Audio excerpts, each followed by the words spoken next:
Hi again. Next video on Pride and Prejudice, moving this time from chapter 1 to chapter 19. Again, make sure you've watched the other videos, including Georgina's 10-minute overview first. And I'm being told to say this and I keep forgetting. Just subscribe to the channel. Make sure you subscribe, get updates on all of our new videos as we go through the course. So we're looking at chapter 19, so still quite early in the novel. And this is a moment that's significant because it's really where Elizabeth begins to get set up as this challenging, progressive, feminist protagonist for us. And so essentially the chapter 19 passage is the proposal of Mr. Collins to Elizabeth. So remember the kind of important plot there. Mr. Collins as this relative who's set to inherit the Bennet family home. He is a sort of solution to the problems. If one of the daughters marries him, then the home and the wealth stays within the Bennet family rather than going to a stranger.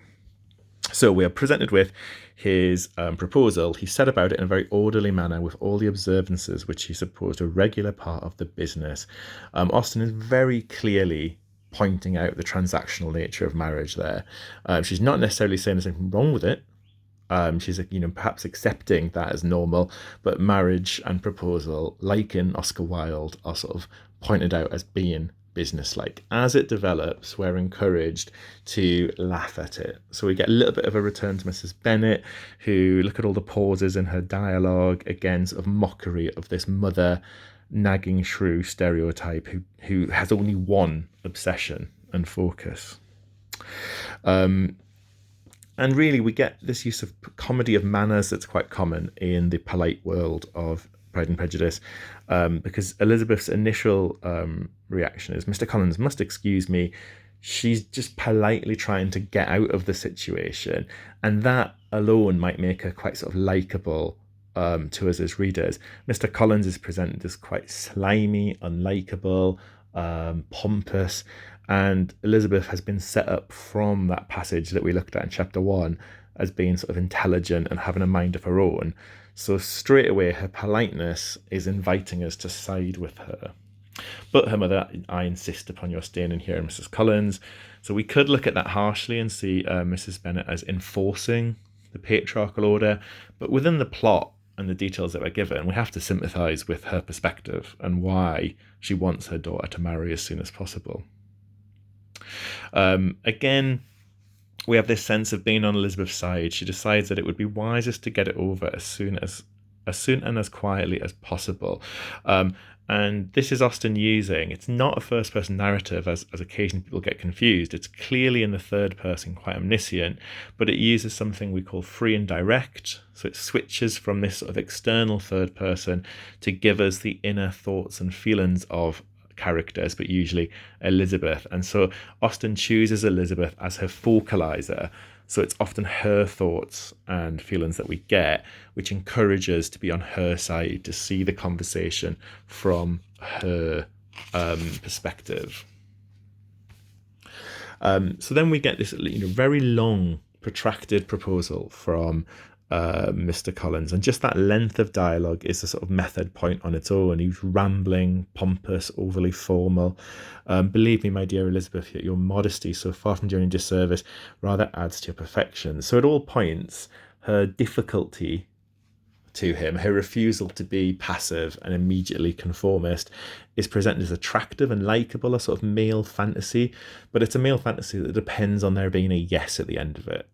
What the novel explores here is, she's very attractive and interesting for saying no and sort of taking a while to answer, but it's only attractive as a delay.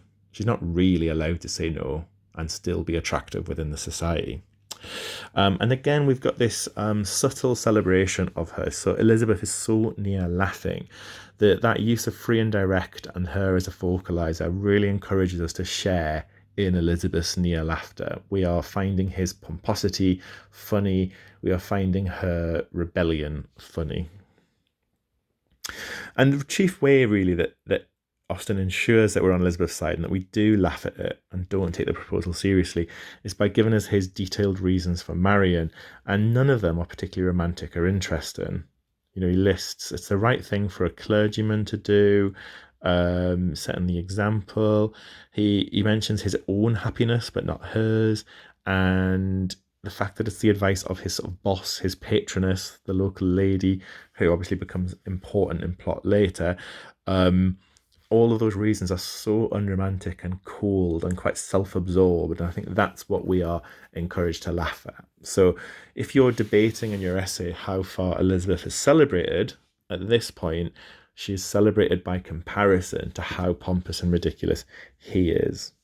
And when we're looking at this passage, this sort of moment in the novel, obviously you have the links between Collins and the other male characters. For example, you have passages where Elizabeth is proposed to by Darcy, and so you'd certainly want to look at that passage just as closely and think about the parallels and how Mr. Collins sort of compares to Darcy and Wickham as different versions of masculinity.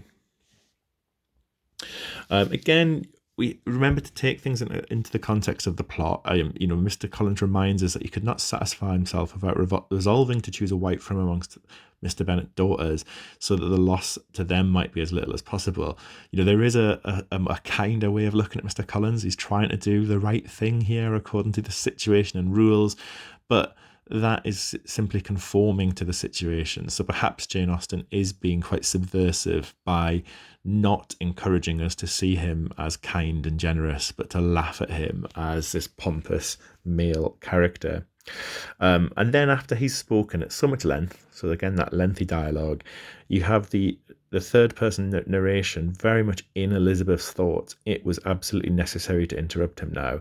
Her opinion presented as fact. So the narrative voice is so clearly on Elizabeth's side there, really encouraging us to celebrate and enjoy her put downs. She's quite an empowered character through voice there. You are too hasty, sir. You forget that I've made no answer. The boldness of Elizabeth's speech is what impresses us, and still perhaps also the politeness. She's not rude or aggressive. She's following the rules of the society, but very strenuously rejecting him. And even more strongly, you could not make me happy, and I'm convinced that I am the last woman in the world who could make you happy. Or you so. So really strong dialogue in terms of presenting Elizabeth as this forward-thinking, progressive character that we're likely to side with, we're likely to celebrate. The other interpretation perhaps is that, with it being comedy, are we just laughing at the inappropriateness of it? Are we encouraged to be sexist and patriarchal and just laugh at the idea that a woman can reject male advances? Really do consider the genre of comedy here. It's not a serious, gritty drama. It is a woman presented as a source of humour, and you need to think about what that humour stems from. A little bit of detail on Lady Catherine, just in case that people perhaps think that this powerful figure in Mr. Collins's life represents a sort of feminist challenge. Really, Lady Catherine in the novel simply reinforces the status quo and the sort of patriarchal classist order.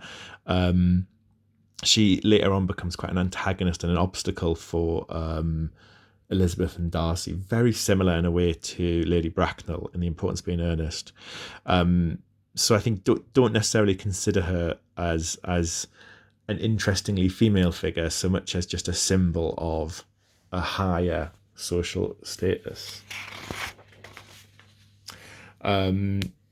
As the conversation continues, there's just a couple of bits that show Elizabeth's sort of power and autonomy as she rejects him.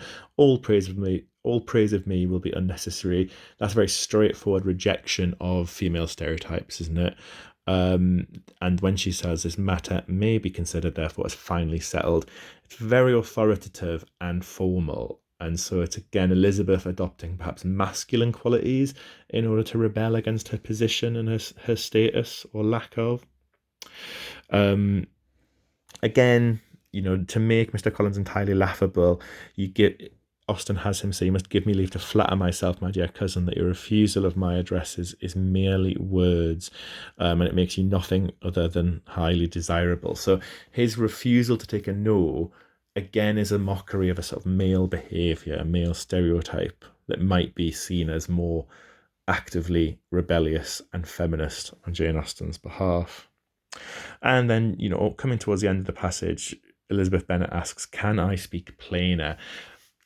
I think there's an incrementum to this passage as we laugh more and more at her. She can't even believe how sort of stupid or foolish Mr. Collins is in his attempts, how unwilling he is to take no as an answer. And I think it's lines like that that really allow us to see Elizabeth as a feminist heroine. But as I debated a moment ago, we have to question, what are we actually laughing at? Are we laughing at him? Are we laughing at the situation? Are we laughing at the idea a woman can rebel? And so again, as was hinted at the start of the dialogue, he describes her as uniformly charming. So female rebellion could be seen as attractive, but attractive up to a point. He only thinks it's exciting because it might lead to a delayed pleasure of a yes later on. And to such perseverance and wilful self-deception, Elizabeth would make no reply and immediately and in silence withdrew. We have a lot of sympathy for her, enjoyment of her wit and intellect in this passage. Definitely, when you look at this passage, he is ridiculed more than her. We are on her side, laughing at him.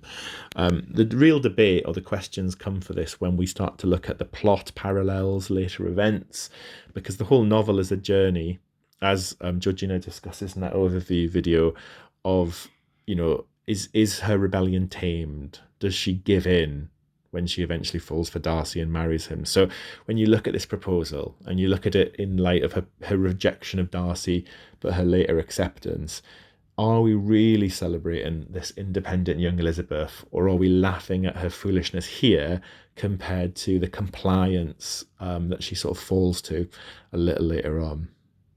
So I'll do one more video on a later passage where she begins to fall for Darcy. But yeah, please subscribe.